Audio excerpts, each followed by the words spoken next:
नमस्कार किसान भाइयों, इंडिया प्रेस यूट्यूब चैनल में आपका स्वागत है। धान के ताज़ा भाव तेजी मंदी रिपोर्ट सबसे पहले पाने के लिए चैनल को सब्सक्राइब जरूर कर लें। भारत और इंडोनेशिया के बीच गैर बासमती सफ़ेद चावल व्यापार समझौते पर हस्ताक्षर हुए हैं। जी हाँ किसान भाइयों, आपको बता दें कि किसान भाई इस समय धान को लेकर काफ़ी चिंतित है। पिछले वर्ष की तुलना में इस वर्ष धान के भाव काफ़ी कम मिल रहे हैं। हालांकि इस बार धान का उत्पादन अवश्य 5% ज़्यादा हुआ है, लेकिन इतना ज़्यादा हुई उत्पादन नहीं है कि धान के भाव इतने पिटे। खासकर 11-21 के धान के भावों को लेकर किसान काफ़ी इंतजार है। 11-21 और 17-18 किस्मों के धान के भाव बढ़ने की पूरी उम्मीद थी, लेकिन अभी तक इंतजार में ही किसान बैठे हैं। 11-21 और 17-18 धान के भाव में अभी तक तेज़ी नहीं बनी है। हालांकि कृषि विशेषज्ञों का कहना था कि इन दो वैरायटियों में अच्छी खासी इस बार तेज़ी देखने को मिल सकती है। किसान भाइयों, अब बात करें इंडोनेशिया के साथ समझौते की, तो केंद्रीय मंत्रिमंडल, केंद्रीय सहकारिता मंत्रालय और इंडोनेशिया के व्यापार मंत्रालय के बीच हस्ताक्षर समझौता ज्ञापन यानी AMOU को मंजूरी दे दी है। प्रधानमंत्री नरेंद्र मोदी की अध्यक्षता में नई दिल्ली में हुई केंद्रीय मंत्रिमंडल की बैठक में बड़ा फैसला लिया गया है।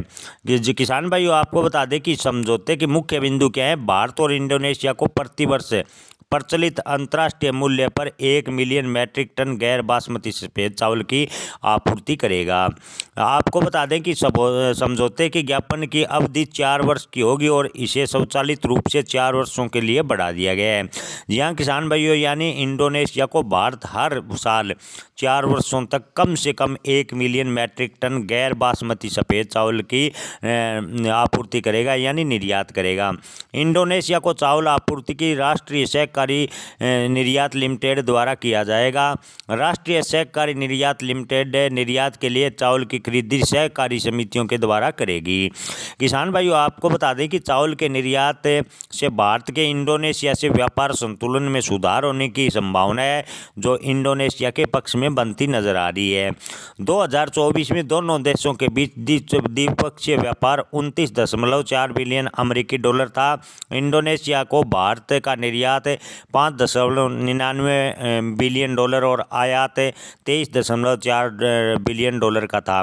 इंडोनेशिया भारत का 8वां सबसे बड़ा व्यापारिक साझेदार है, जबकि भारत इंडोनेशिया से कोयला और कच्चे तेल और पाम तेल का सबसे बड़ा खरीदार है।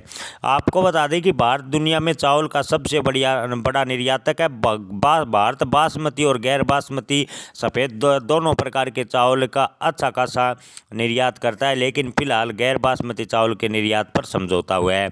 बासमती चावल एक प्रीमियम चावल है और 2024 में भारतीय बासमती चावल के प्रमुख निर्यात गंतव्य है, यानी जो प्रमुख देशों को निर्यात किया गया था उसमें से सऊदी अरब, ईरान, इराक, संयुक्त अरब अमीरात, अमेरिका और अमन थे।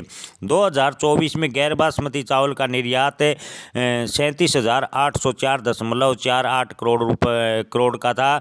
और बात करें तो जो गैर बासमती चावल है उसके निर्यात 45,070.06 मिलियन डॉलर का निर्यात है बासमती चावल का रहा।